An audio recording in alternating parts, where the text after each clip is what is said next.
You find yourself lost in Irvingland.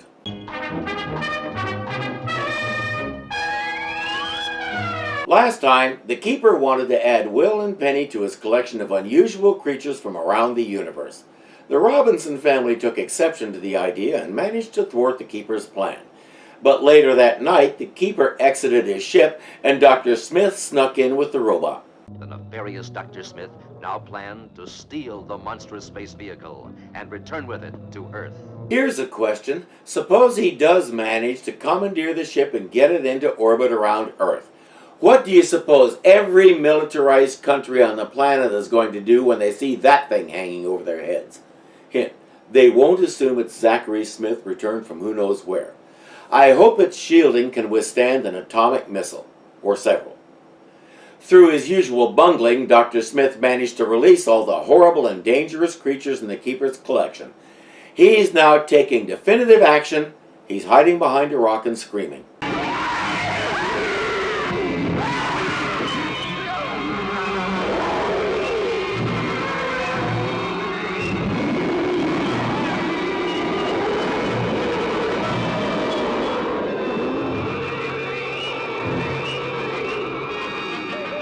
Do something, you fool! Don't just stand there! It's just that same land matter ray you never got to eat before. And who knew the robot could do that? We knew he could do electricity, but lasers are something new. Point of information, the creatures are still loose. You needn't remind me. However, our unfortunate accident could prove beneficial. That does not compute. Your reasoning is unclear. Bah! Since all the Keeper's animals have been released, he now has plenty of room for passengers. Only Smith. He's released the Keeper's whole menagerie, which means a lot more work for the Keeper, rounding them up. He's put everyone in extreme danger from these vicious monsters, and he thinks now he can just waltz up to the Keeper and say, "Oh well, as long as you're not doing anything else." Perhaps we can persuade him to take us back to Earth. After all, what else can he do? Destroy all of us for what you have done. Smith says the Keeper can never know about what we did. Not we, you. No way Smith will stand for that. He says, "You will erase this whole mess from your memory banks right now." The robot does so. Now to get back to the ship. Might want to hurry. Don, don't move, don't move. Over there by the rocks.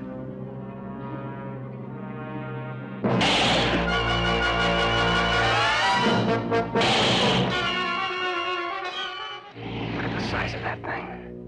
That itty-bitty lizard in the cage last episode, that's his mama. She wants to know where her kid is, and I think she's a little impatient. Good thing for them, they can run faster than she can walk. They make it to the Jupiter 2 and turn the force field on. They know exactly whom to ask about this.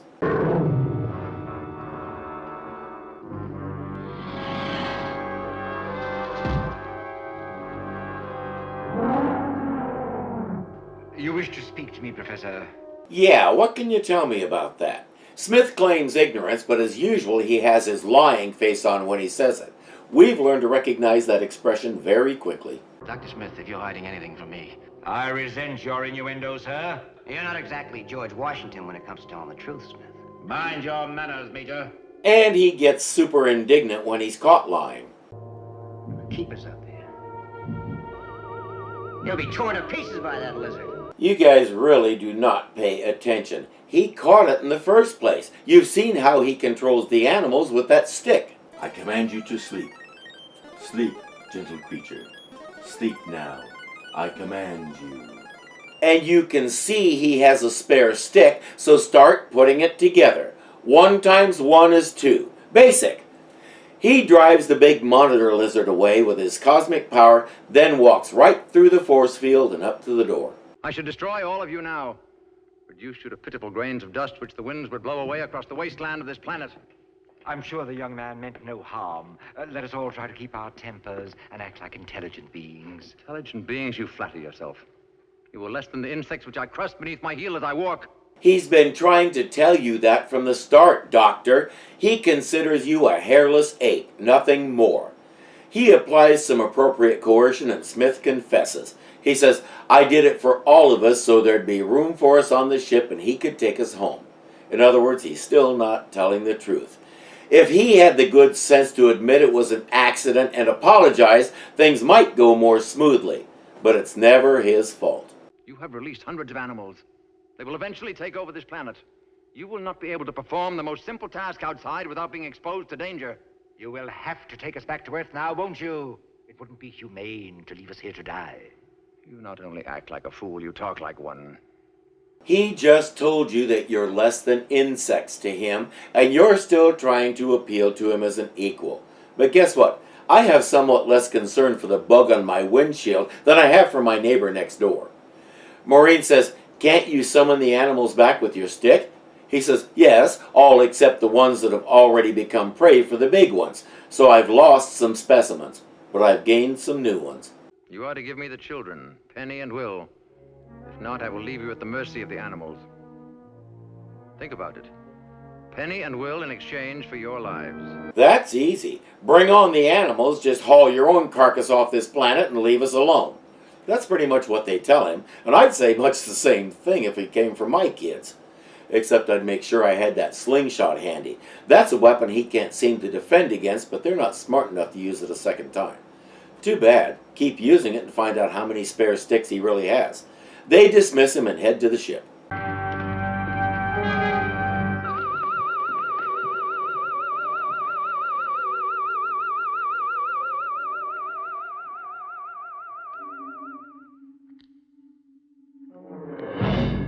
I have not given you permission to leave.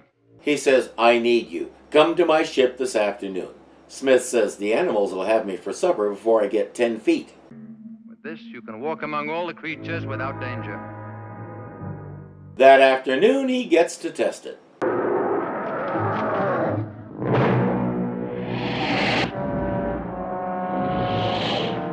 That big lizard went out and bought a new hat. I know it was probably expensive to get a real lizard, but are those the best prosthetics we could put on it? On the other hand, I'll bet getting it to sit still in the makeup chair was all kinds of fun. The ball works and he gets to the keeper's ship. The keeper says, you're going to convince the Robinsons to give me the children. Smith says, they'll never do it. The keeper says, they'd better for your sake. You did not release all my animals. This will be your fate if you fail.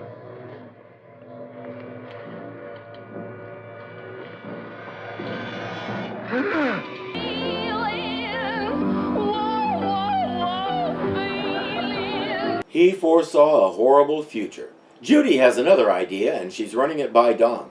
We should go to the keeper and offer ourselves instead of Will and Penny. The keeper won't send the animals back to their cages unless he gets the children. Maybe he'll accept a substitute. He did say they'd make a good mating pair or something like that. Don says, as long as it includes the mating part, count me in. He didn't really say that. You didn't tell your parents about this? No one. Good. All right, then. We'll go to see the keeper the first chance we get. How about now? You did say you weren't busy despite your best efforts. I wonder if the keeper could be persuaded to accept a substitute for Will and Penny. Are you suggesting that you and I go? Why not? We've lived a good bit of our lives. The children are just starting out. If someone has to go with the keeper, it should be us. She's got a few childbearing years left in her, and he's a strapping, virile gentleman. The keeper should be satisfied with him, assuming Don and Judy don't get there first. Meanwhile, Dr. Smith is going bonkers trying to find a way to get them all to give up the children. We'd like to speak with you. You may enter. But before you do, let me tell you that the purpose of your visit is futile. I will settle for nothing less than I have asked. Why? Is it a power game now? I get the feeling he needs to prove his staff is bigger than theirs. They present their offer. You and Professor Robinson would make excellent specimens, but for one important exception. You would not easily adjust to captivity. The children would not miss their freedom as much. He doesn't know that much about our species, so how does he know that? And by the way, he's wrong. Will, in particular, would never adjust to being in a cage, and he'd find a way to get him and his sister out. As much of a tech head as he is, and as brilliant as he is, he'd be running your ship within a week from his cage. Anybody inside? It's Don. It would seem another of your party is anxious to make a great sacrifice. Shall we greet him?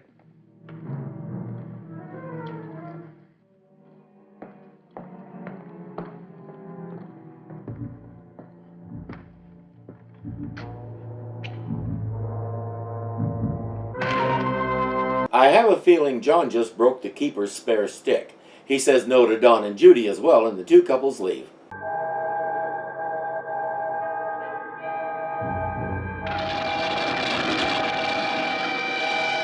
He didn't break it, but he may have rebooted it.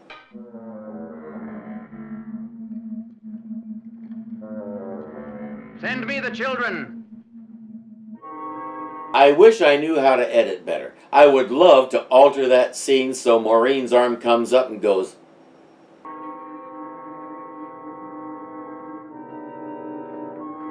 Meanwhile, the keeper doesn't realize his stick is doing a Windows update.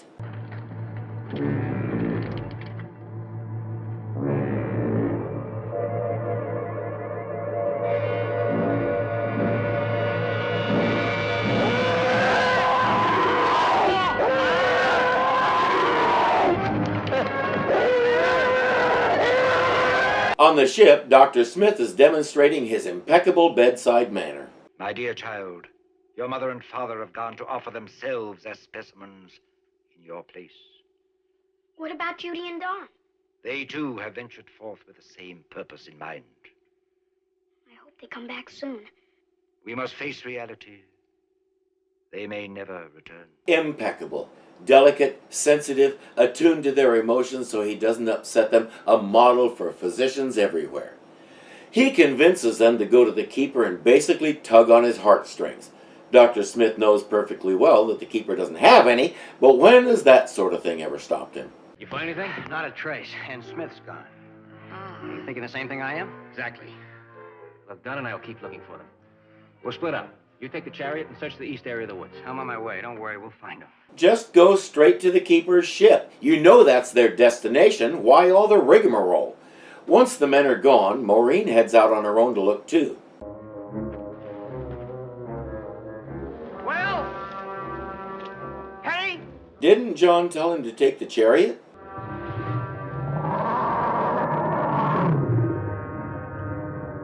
They got a monitor lizard and somebody's pet iguana, but they didn't put a hat on the iguana, just antlers. After dark, Don finally finds Smith and the kids. I ought to break your neck. What are you three doing out here anyway? We are going to see the keeper. And whose bright idea was that? Well, we thought if we'd see the keeper, then he might change his mind about wanting us. You sure this character didn't put you up to this, Will? How dare you, sir? We all thought of it together. That's right, Don. Together. I still don't get why Will keeps covering for Dr. Smith. I know he likes him in spite of everything, but there have to be limits. Will doesn't seem to have any.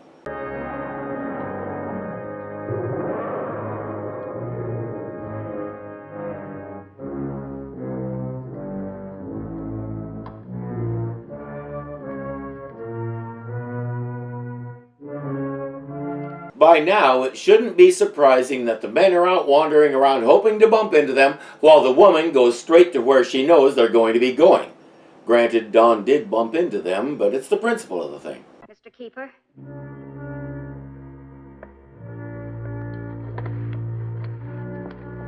What happened? Are you all right? I believe so. Oh, well, here, maybe you'd better rest for a while. Let me help you. After what I have done, you can still show kindness to me. You are indeed unusual creatures. And clearly more civilized than you are for all your superior technology. She asks about the children. He says, if they're out there, we have to go find them before they get hurt. Where is my staff? Here.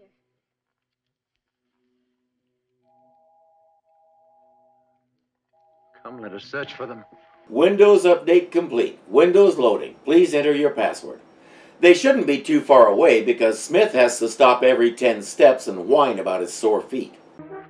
I simply must have some rest. My foot is in great pain. Stop complaining, Smith. We haven't got much further to go. I cannot go another step. Well, then we'll go without you. Come on, Will. Go along, Will. I'll manage somehow. Come on, Will. Just a few minutes, Don. I repeat, why is Will always covering for him?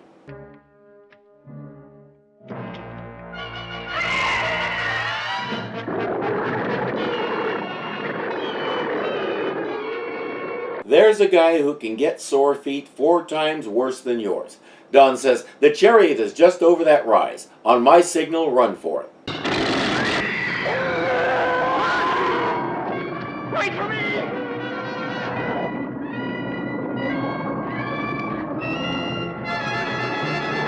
You know how the predators pick off the old sick ones that can't keep up with the pack?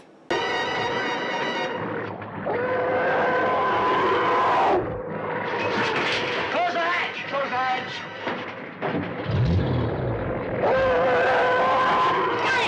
Help them! Help them! You can't stand up and help them because he's Dr. Smith, and he's worse than useless, he's detrimental. Don gets it closed, but loses valuable time doing so. What did you think of it before? I know how to get rid of this monster! The ball! It's gone! I must have dropped it while running! Don't do it.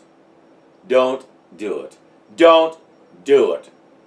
Oh, why not? As usual, Dr. Smith dropped the ball. Jupiter 2, come in, Jupiter 2! Don, come in, Don. John, I've got the children. I'm in the chariot, but we're being attacked by some kind of a monster. What about your laser rifle? Can't you use it? I tried, but it didn't do any good. We're trapped and we need help. I'm on my way. By the way, where am I going? He must have figured it out. I've played enough video games to know how to take down this boss. The big glowing shoot me here spots are a dead giveaway. No, the glowy spots.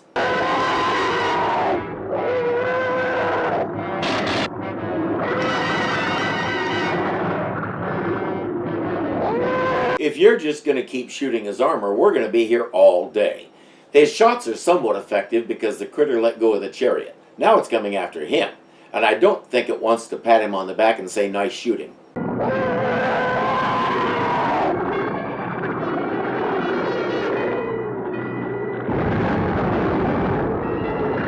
Still missed the glowy spots. Maureen and the keeper arrive.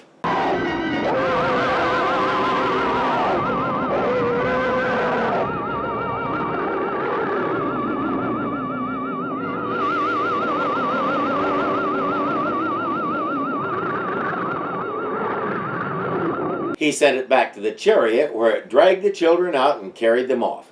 Don picked up his laser rifle, and let's say after he was done, Dr. Smith was all over the place. The next morning, Will calls everyone out to notice something odd. There are no animal noises. The keeper must have called them all back. The boy is right.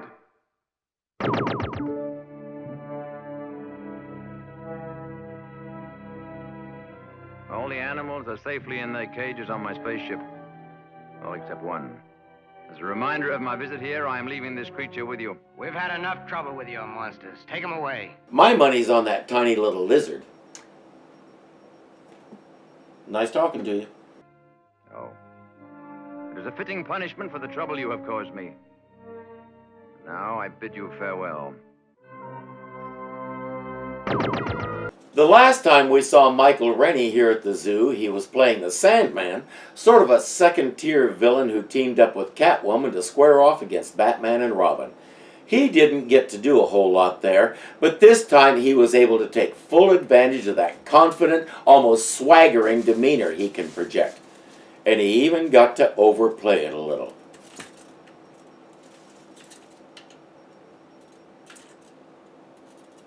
It can only channel a certain amount of cosmic energy at a time. Some tasks may take 3 or 4 applications. The Robinsons didn't want to ponder that anymore. They're just glad it's over. Suddenly, they hear a strange animal noise. It must be whatever the keeper left behind. May as well go investigate. Well, are you all going to stand there gaping like fools? Get me out of this dreadful consumption! Just you wait, Major. You'll be laughing out of the other side of your face when I get through with you. Let me out! Have you ever seen a more dangerous animal? I better let him out. It won't open. Well, it looks like you're going to have to go back to the spaceship and Get the toolkit. Oh, take your time, Will. I want to enjoy this as long as possible. Get me out of here! Get me out of here! Get me out of here! They must have let him out eventually, because later he's asleep on the ship like everyone else except John and Don.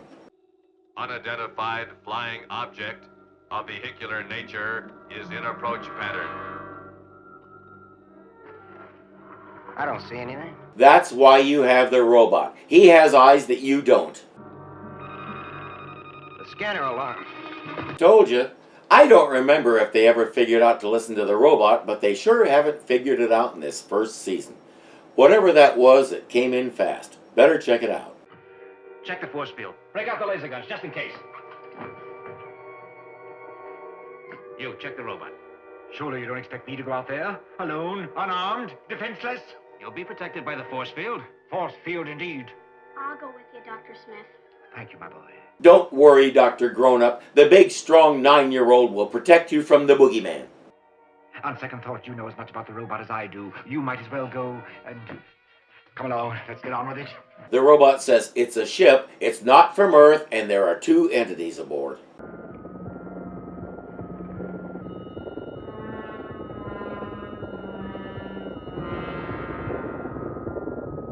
It's a giant Parcheesi piece, the deluxe model that lights up. John says, cover me and I'll go take a look. Well, you stay back here with Dr. Smith. You have to love how Will is armed and Dr. Smith isn't. The door is open and nobody seems to be home, so he and Don just walk in. Now, if the occupants of this thing did that with the Jupiter 2, John would be very upset. But that's different. Right? Are you cold? Why do you ask? Because you're shivering. As a matter of fact, I am a bit chilled. Shall we withdraw over the ridge so we'll be out of the wind? I guess it's all right. That means he can't see the spaceship or his dad, but it should be okay for a couple of minutes. Oh, this hammock. That looks human enough. Oh, what's this?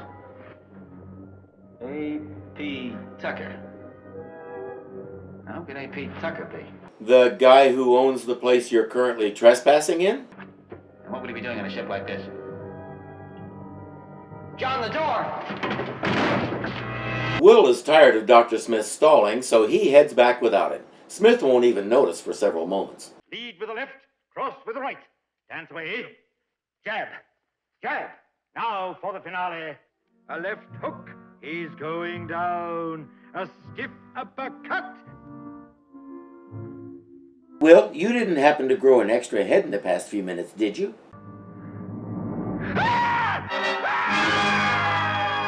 As much as he screams, it could be the 2-headed monster from Sesame Street. Dr. Smith screams if a kitten mews at him, so there's no way to tell how dangerous whatever's making that shadow might or might not be. I'm hoping it is the 2-headed monster from Sesame Street. There's someone who might be able to teach Dr. Smith a little cooperation. I'll see you next time you find yourself lost in Irvingland.